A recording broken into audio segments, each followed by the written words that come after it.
ఎంత ఎక్స్పీరియన్స్ మీరు? నాకు 6 years ఎక్స్పీరియన్స్ ఉంది. నైస్. ఆస్ట్రేలియాలో ఉంటున్నారా? అవును. Yeah. Okay. Nice. Thank you JD.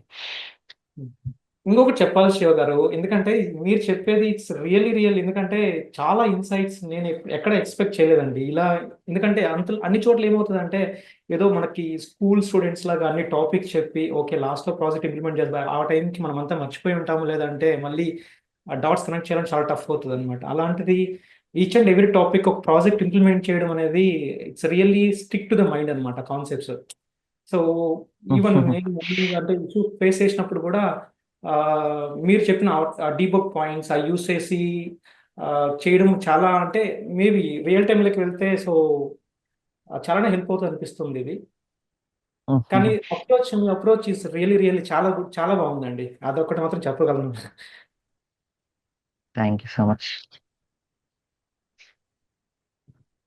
Even Terraform కానీ క్యూబర్నెటిస్ కానీ ఇంత ఎక్స్టెన్సివ్గా ఒక ప్రాజెక్ట్లో ఇంప్లిమెంట్ చేసి చెప్పడం అనేది I don't see anywhere. Even ఎక్కడ యూట్యూబ్లో కూడా యూట్యూబ్స్ కానీ దాని తర్వాత బయట చాలా కోర్సెస్ ఉన్నాయి, but everybody follow the same old school rule.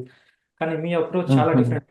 కాకుంటే ఏంటంటే యాజ్ ఎ ఫ్రెషర్గా మేబీ ఫస్ట్ టైం చూసి అర్థం కాకపోవచ్చు, బట్ మేబీ మళ్ళీ రివైజ్ ఒకసారి ఓల్డ్ టాపిక్ వెళ్ళి మళ్ళీ రివైజ్ చేసి మళ్ళీ బ్యాక్ వచ్చి మళ్ళీ వీడియో చూస్తే డిఫరెంట్ పర్స్పెక్టివ్ వస్తుంది అండర్స్టాండింగ్ మీద. ఇది నా పర్సనల్ ఎక్స్పీరియన్స్. ఎస్, అది నాకు కూడా అలానే అవుతుంది. నేను మల్టిపుల్ టైమ్స్ చేసినప్పుడల్లా నాకు కొత్త ఐడియాస్ వస్తాయి. Every one they will get same different ideas and the practice more. Correct. ఒక్కసారి ఫస్ట్ టైం ఏదైనా కష్టంగానే ఉంటుంది. సో అలాంటివి మన లైఫ్ లో చాలా ఉంటాయి. బట్ అదే ఒక 4-5 సార్లు చేసిన తర్వాత then it is very easy. ఆ 4-5 సార్లు చేయడానికే చాలా మందికి ఓపిక ఉండదు. నాకు అర్థం కాలేదు అనుకుంటారు. Every one things like they should understand for the first time. అది ఇంపాసిబుల్. డైరెక్ట్ ఒక గిటార్ ఇచ్చి ప్లే చేసేయండి అంటే ఒక క్లాస్ చెప్పేసి ఎవరు ప్లే చేయలేరు.